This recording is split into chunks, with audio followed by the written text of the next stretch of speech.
Yo, what up everybody, welcome back to the Phillips League channel, back here bringing another video. Today's video, we have another review of the Elite 59, last one for now at least. I don't know if I'll be getting like Finn Balor or Zack Ryder, some of the other people in the set, but for this little batch of figures I have here to review, this is gonna be the last one.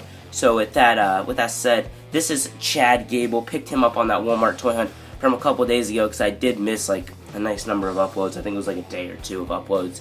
But we're back, we're feeling better a little bit, feeling good enough to record some videos. So yeah, Chad Gable, Elite 59, this was the one I really wanted. I did get Jason Jordan, and for some reason when I set him down in the little reviewing area, Jason Jordan was on top of Chad Gable, so Jason Jordan got reviewed first because I just picked him up off the stack. But I might get The Miz, have Kurt, have Jordan, already reviewed them, go check it out. Also check out that Walmart toy hunt. I don't know if I already plugged it. I probably did. Here we have Chad Gable. Absolutely love him. This was like the guy I for sure had to get. Jason Jordan kind of went along with him, and Kurt Angle was also a necessity, but Chad Gable came first, of course. Absolutely amazing.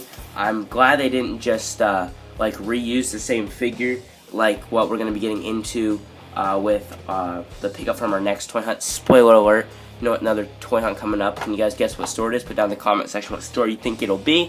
But we do get some pickups, and I'll be kind of ranting on those for a little bit. But, you know, I kind of already reviewed this packaging 3 times, aside from the name up top.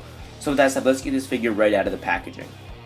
Here, I want to take a little sidetrack to talk about these clear rubber bands that you see here.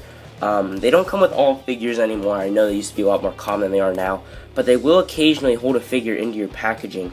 Now, a lot of people will just cut them to get their figure out, but I keep these, and I actually have a nice collection of them, and they work great for animating or even just photos, because you can take them and like rubber band a guy onto Cena's shoulders. You can tape them and rub guys' bellies together for a belly-to-belly suplex. They're very useful if you like to take pictures with your figures or even animate. But that has absolutely nothing to do with the figure. That's just a side note for you guys. Here is the diorama piece.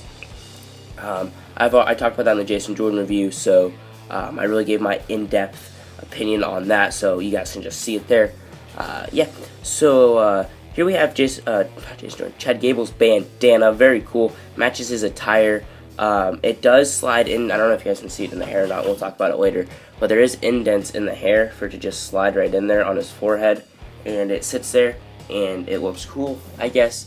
I'm pretty sure he wore the bandana through the whole match somehow, which is very crazy. But I don't like when they cut out the hair for the bandana to go in.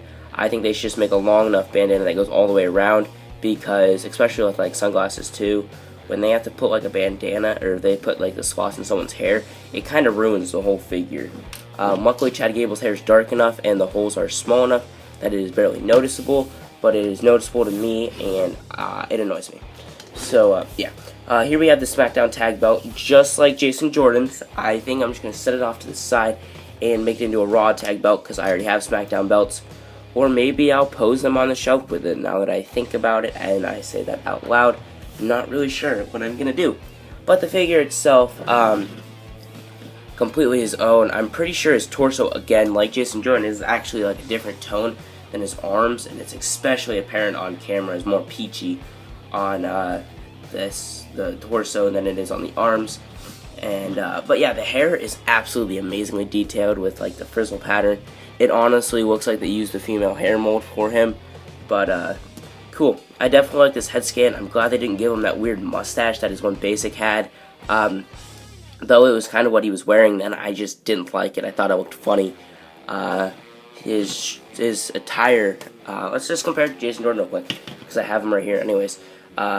They actually have different legs. They have different legs, which I'm glad Mattel didn't go the easy route and give them the same legs.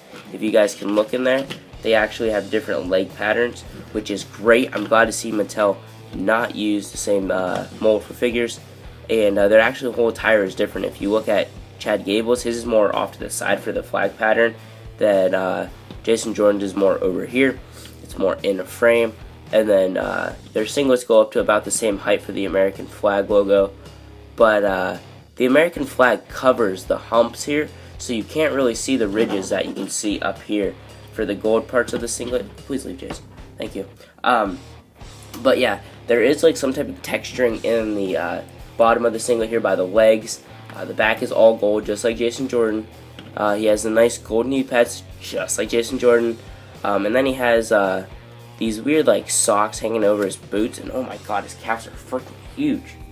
I don't know how accurate that is, but his calves are huge on this figure. Whoa.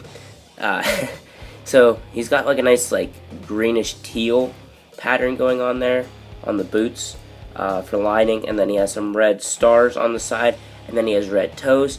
I never really realized when he was wearing this attire how detailed the pants are, or the boots are. It doesn't show them on the back. But the boots are very, very detailed, more detailed than I ever realized when he wore them. But I like them. Look, I like his smaller arms, so he can like really lock his hands together and suplex somebody. I have great ideas for this figure, more than just, well, mostly animating. I kind of want to do a little like saga between him and Dolph Ziggler.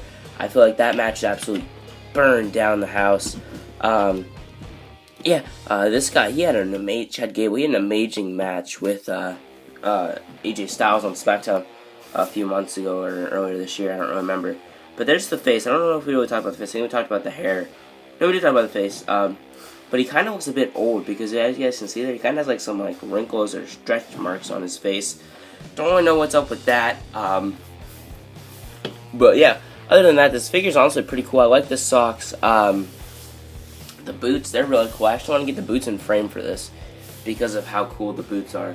But whoop, we're blocking the bandana. Should we just put the bandana? No, we'll leave the bandana down here. Well, with that said, I do thank you all so very much for watching. Hope you all did enjoy, and I'll see you next time.